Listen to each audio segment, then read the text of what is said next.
नमस्कार, हमारा नाम है समरीन और आपने देखना शुरू कर दिया है लाइव सिटीज। देखिए, बिहार विधानसभा स्पीकर अवध बिहारी चौधरी ने बीते दिन कुछ ऐसा बोल दिया कि हंगामा मच गया। आपने सुना कि उन्होंने साफ साफ कह दिया है कि वो इस्तीफा नहीं देंगे। और जब उनसे उनके खिलाफ लाए गए अविश्वास प्रस्ताव के बारे में पूछा गया तो उन्होंने ये भी कहा कि इसकी जानकारी उन्हें बीते दिन ही मिली है। यानी कि जनाब, बिहार में अभी बहुत कुछ होना बाकी है, या फिर आप इसे ऐसे कहिए कि बिहार में अब भी खेला होना बाकी है। तो आज हम इसी मुद्दे पर सीधी बातचीत करेंगे सीनियर जर्नलिस्ट अरुण पांडे जी से। सबसे पहले बहुत शुक्रिया आपको भी धन्यवाद जी।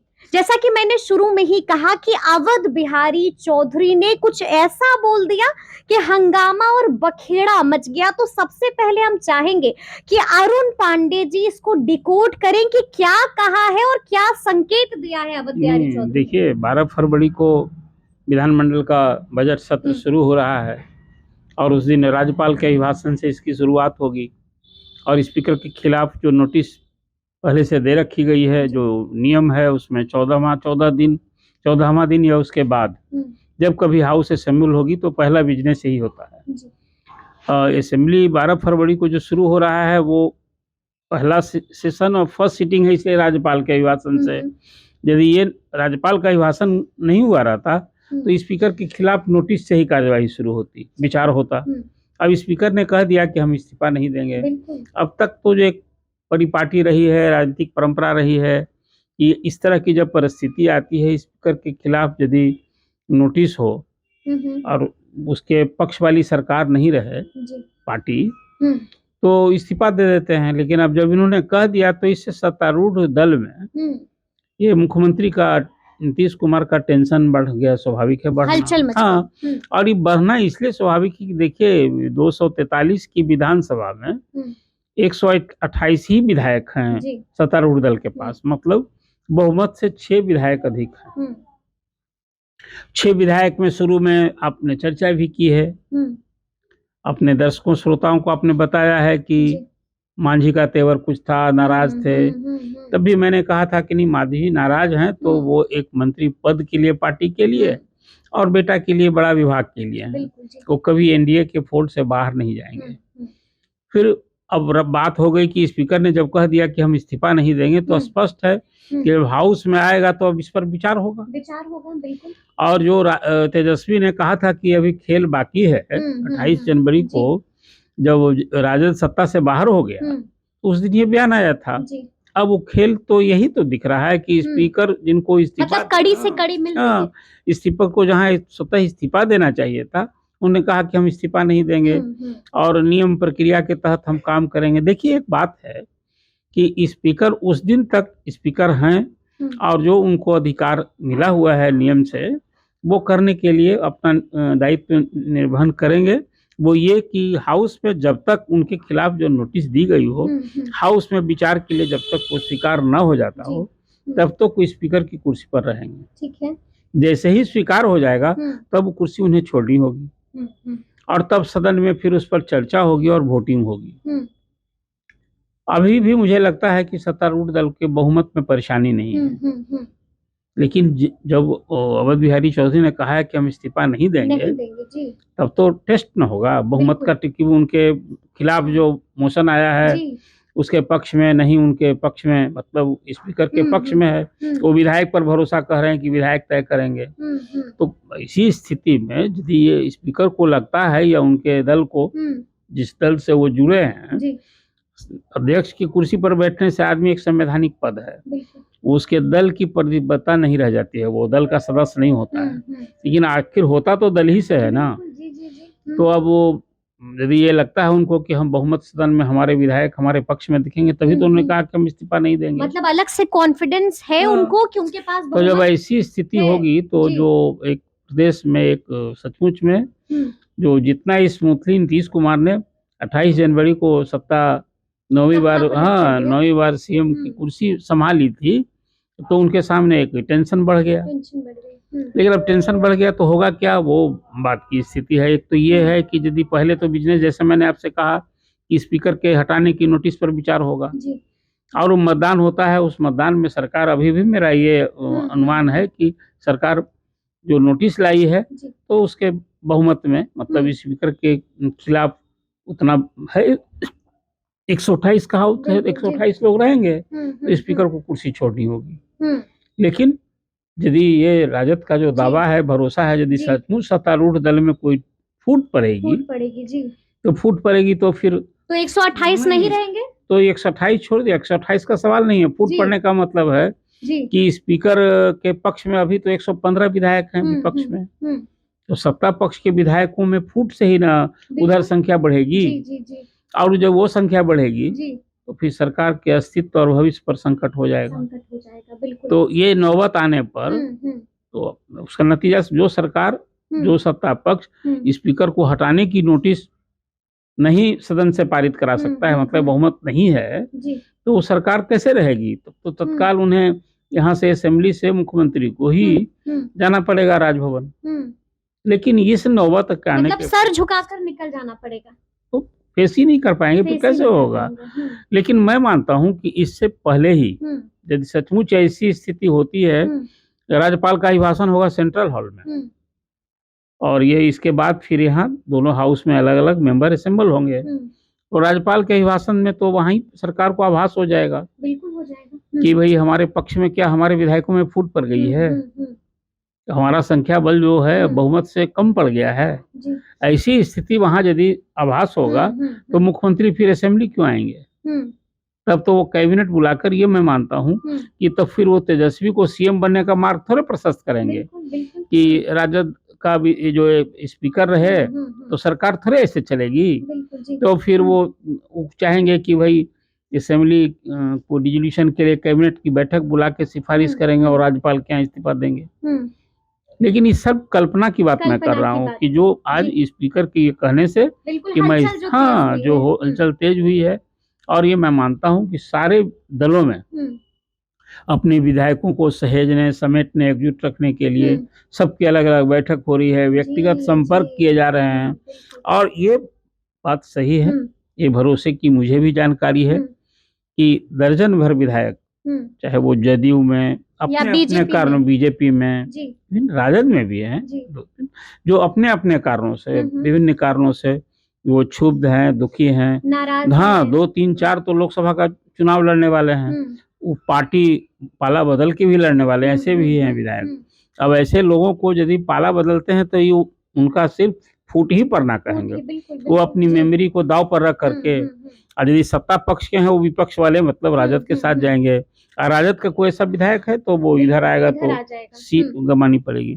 लेकिन ये सब फिर मैं अभी कल्पना, लेकिन एक बात है, सस्पेंस, भारी सस्पेंस हो गया है, और स्पीकर के कल के बयान से कि मैं इस्तीफा नहीं दूंगा, इससे तो बिहार भूचाल आ गया, एक राजनीतिक सब जगह एक चर्चा हो रही है, और कल मैं देख रहा था सत्ता के गलियारे में, इसलिए मैंने कहा कि स्पीकर के इस स्टैंड से नीतीश कुमार को टेंशन में आना स्वाभाविक हो गया। अब वो आज दिल्ली में है, दिल्ली में आज वहाँ सांसदों के साथ मिल रहे हैं, अडवाणी जी से आज मुलाकात करके, और देर शाम तक वो पटना लौटेंगे। आज जदयू विधायकों की बैठक हो रही है, उधर बीजेपी की हो रही है, कांग्रेस के विधायकों तो एकजुट करने के लिए हैदराबाद में ही है, वो भी मैंने आपसे कारण बताया था कि उसके 2 वजह हैं। एक तो ये कहीं उनके विधायकों में फूट न पड़ जाए, इसको भी रोकने के लिए, और दूसरा है कि जो प्रदेश अध्यक्ष हैं कांग्रेस के अखिलेश प्रसाद सिंह, राज्यसभा के कैंडिडेट भी हैं, अभी मेंबर हैं, उनका भी चुनाव होना है, उनके विधायकों में यदि फूट पड़ जाएगी तो फिर 19 विधायक की एकजुट नहीं होंगे तो उनको अतिरिक्त वोट जो 35 चाहिए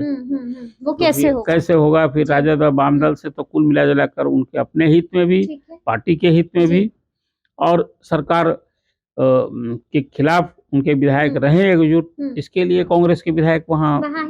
ठीक है, अगर हम अवध बिहारी चौधरी के उस बयान पर दोबारा जाना चाहेंगे, उन्होंने 2 बातें कही हैं कल। पहला तो ये कह दिया कि इस्तीफा नहीं देंगे, तो अगर वो इस्तीफा नहीं देते हैं तो क्या कुछ होगा ये आपने हमें बता दिया, लेकिन उन्होंने एक दूसरी बात भी कही। जब उनसे उनके खिलाफ लाए गए अविश्वास प्रस्ताव के बारे में पूछा गया तो उन्होंने साफ कहा कि इसकी जानकारी उन्हें बीते दिन ही मिली है। अब इसे हम कैसे देखें? देखिए, ये बड़ी हरियाणा वाली बात है। जी। ये सारी दुनिया जान रही है कि जिस दिन सरकार 28 जनवरी को बनी, उस दिन ही सत्तारूढ़ दल की ओर से नंदकिशोर यादव ने सभा सचिवालय को अविश्वास प्रस्ताव लाने की नोटिस दे दी थी। और उसी 14 दिन की जो अवधि है नियम में, उसके लिए पहले 10 फरवरी था, उसको 12 फरवरी हुआ। और स्पीकर ने कल एक और हैरानी भरी बात की, उन्हें तो कल ही 6 तारीख को मालूम हुआ, कल से फिर 14 तारीख। अब ये तो असेंबली में वो कौन सा स्टैंड लेते हैं, ये भी एक अजीब सी बात होगी।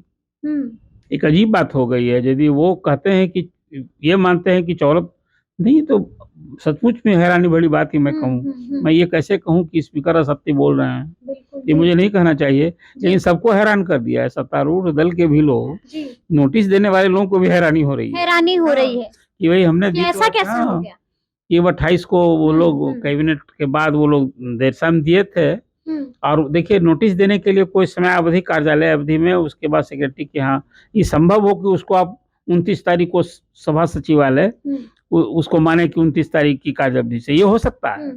लेकिन 6 फरवरी को स्पीकर को ये मालूम हुआ, ये सारी दुनिया, हम आप सभी जान रहे हैं। उस दिन दूसरे दिन खबर छपी, मीडिया के लोगों ने छापा था ना, हम सब लोगों ने छापा कि भाई स्पीकर के खिलाफ नोटिस आया और वो कह रहे हैं कि, तो ये तो जो स्टैंड है हाउस में, यदि यही बात वो कहेंगे कि आज ही मिला है हमको, मतलब 6 को मिला है, तो 6 से तो फिर 14 दिन की बात होगी। तो सब तो एक जो कहा जाए कि खेल होने वाली बात है ना। अब विपक्ष जो है वो स्पीकर के कंधे पर कंधे के बूते अब राजनीति हो रही है, इसको हम यही कहेंगे कि संवैधानिक पद पर। तो क्या इसे हम ऐसे भी समझे, क्या जी इसे ऐसे भी समझे कि जिस तरह से उन्होंने ये बातें कही हैं, तो इसका मतलब कि अब 14 दिन वहां से गिनना पड़ेगा और उसके बाद फ्लोर टेस्ट भी। देखिए, अभी तो वैसा कुछ हमें नहीं लगता है। जो कहने की बात उन्होंने की है, 12 फरवरी को स्पीकर के खिलाफ पहली कार्यसूची यही होगी। और कार्यसूची तो सरकार तय करती है, जो गवर्नर ने वहां से भेजा है, उस सेक्रेटरी वहां उसी कार्यसूची को वहां वो रखेंगे। इसलिए स्पीकर जो कुछ कह रहे हैं, ये आपको याद होगा, पिछली बार भी विजय सिन्हा ने ये शिकायत की थी कि कार्यसूची जो है वो सचिव ने मनमाने ढंग से, मेरी बगैर सहमति अनुमति के। तो अब तो सरकार है ना, अभी सत्तारूढ़ गवर्नमेंट है, फिर राजभवन है। ऐसा कुछ होगा तो राजभवन थोड़े चुप बैठेगा, फिर लोग राज्यपाल को हस्तक्षेप करना होगा। एक ही स्थिति को जरा सा कल्पना करें, पक्ष और विपक्ष के बीच जो टकराव है, अब स्पीकर उसमें एक कहीं ना कहीं एक मोहरा बन गए हैं। तो अब कहा ही जाएगा, जब स्पीकर ने कहा उनके खिलाफ अविश्वास नोटिस हो और वो कहें कि हम इस्तीफा नहीं देंगे, तो बिहार में तो एक अजीब सी स्थिति इसको मैं देखता हूँ। और अब सबका इंतजार होगा कि 12 फरवरी को कि पहले स्पीकर जाएंगे या सरकार जाएगी। मतलब इंतजार होगा कि 12 फरवरी को स्पीकर जाएंगे या सरकार जाएगी। ठीक है, देखिए पॉलिटिकल कॉरिडोर्स में चर्चा एक और है। चर्चा ये भी है कि नीतीश कुमार जब पीएम मोदी से मिले हैं, तो वहां पर उन्होंने ये भी बातें रखी हैं कि हो सकता है कि विधानसभा भंग करने की भी चर्चा हुई है। तो हम इसकी भी सच्चाई आपसे जानना चाहेंगे कि क्या लगता है, क्या वाकई में अंदर खाने में कुछ इस तरह की भी चर्चा है? पीएम में और सीएम में क्या बात हुई है, ये तो हम अब क्यास लगा रहे हैं। जी।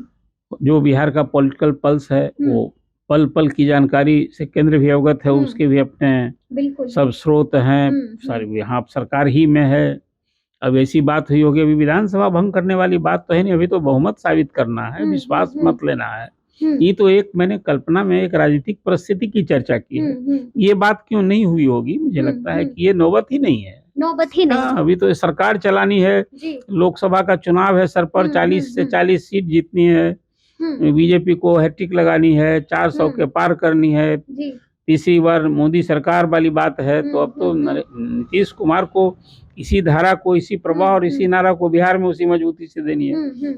फिर जैसा आपने सुना कि नीतीश कुमार ने कहा भी है, जब 2 बार इधर हम कर दिए थे, अब तो यहीं रहेंगे। और फिर इसके बाद सीट शेयरिंग पर भी उन्होंने कह दिया कि ये सारी बातें हो गई हैं, इस माने में वो। अच्छा, लेकिन एक बात तो यहाँ पर ये भी है ना कि अगर इस्तीफा नहीं देते हैं, अगर पक्ष में या विपक्ष में, जिस तरह से हमने कहा कि वोटिंग होगी, और अगर विपक्ष का पलड़ा भारी रहता है, तो उसके बाद तो क्या विधानसभा भंग होने की भी आशंका है? देखिए, ये संभावना असेंबली के अंदर ही जब आएगी ना, टेस्ट जब हो जाएगा, जो सत्ता पक्ष स्पीकर को हटाने की नोटिस नहीं पास करा पाएगा, तो वो इस स्थिति में डिसोल्यूशन ऑफ असेंबली के लिए वो पार्टी, सत्तारूढ़ दल, सरकार कैसे रहेगी सक्षम, जिसको सदन में बहुमत नहीं दिखेगा। देखिए, ये फ्लोर टेस्ट ही जैसा है स्पीकर के रिमूवल को नोटिस। बिल्कुल। यदि वो टेस्ट हो जाता है तो फिर इसके बाद तो एक परिस्थिति होगी।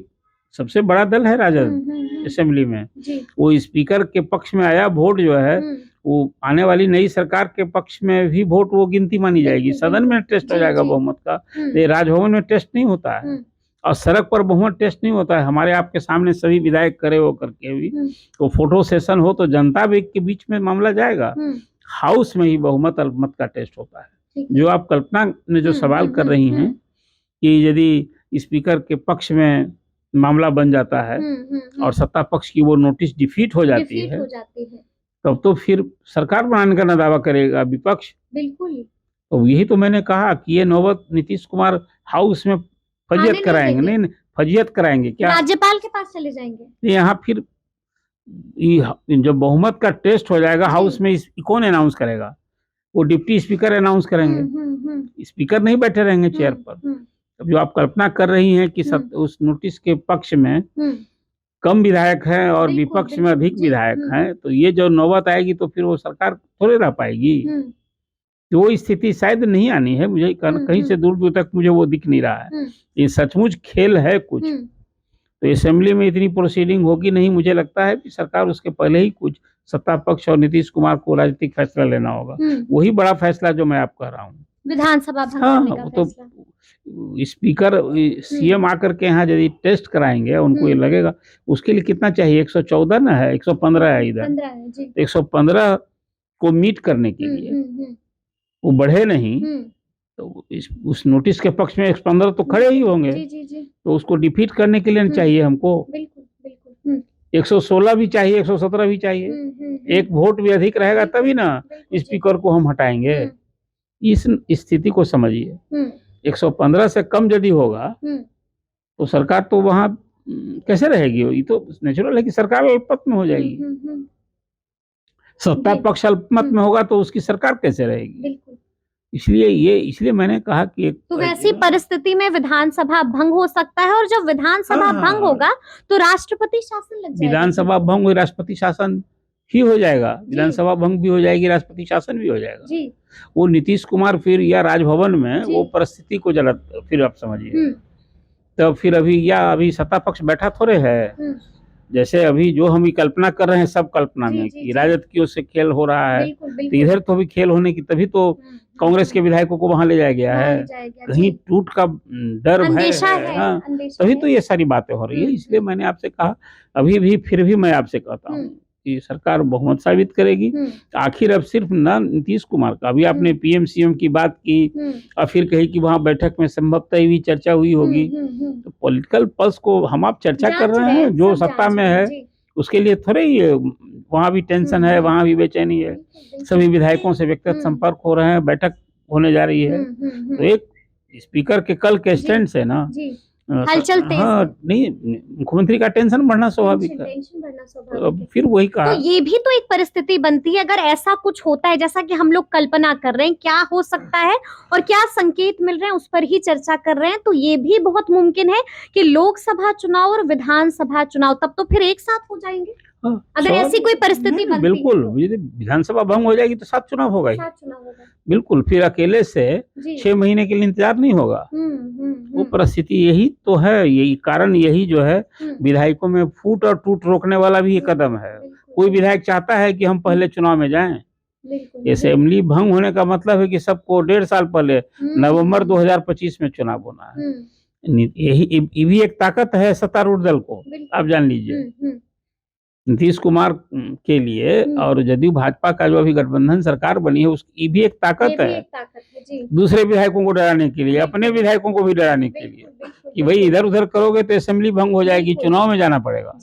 फिर क्या पता कि जीतो या हारो। आप जो कोई फूट करके 1-2 जाएगा तो भाई तो अपना बेल कैलकुलेट करके जा रहा है कि भाई हमको लोकसभा चुनाव लड़ना है, जीतना हारना है, चुनाव लड़ेंगे। इसलिए वो जो आप कल्पना करते हैं जब ये परिस्थिति बन जाएगी, देखिए सब हम लोग कल्पना में बात कर रहे हैं, फिर भी मुझे लगता है कि नहीं, सरकार अपना बहुमत साबित करेगी और स्पीकर के इस स्टैंड से टेंशन तो बढ़ गया है। टेंशन तो हाँ बढ़ गई। बिल्कुल यही कहेंगे। चलिए, तो अब देखना होगा कि आगे क्या कुछ होता है, लेकिन इस बात से भी कोई कतई इनकार नहीं करेगा कि अवध बिहारी चौधरी के इस बयान ने हलचल तो ला दी है, और हलचल ही नहीं बल्कि मुख्यमंत्री नीतीश कुमार की टेंशन भी बढ़ा दी है। तो अब देखना होगा कि आगे आगे क्या कुछ होता है। तो इस तरह के तमाम अपडेट्स के लिए ऐसे ही हमारे साथ बने रहिएगा और देखते रहिएगा लाइव सिटीज। बहुत शुक्रिया।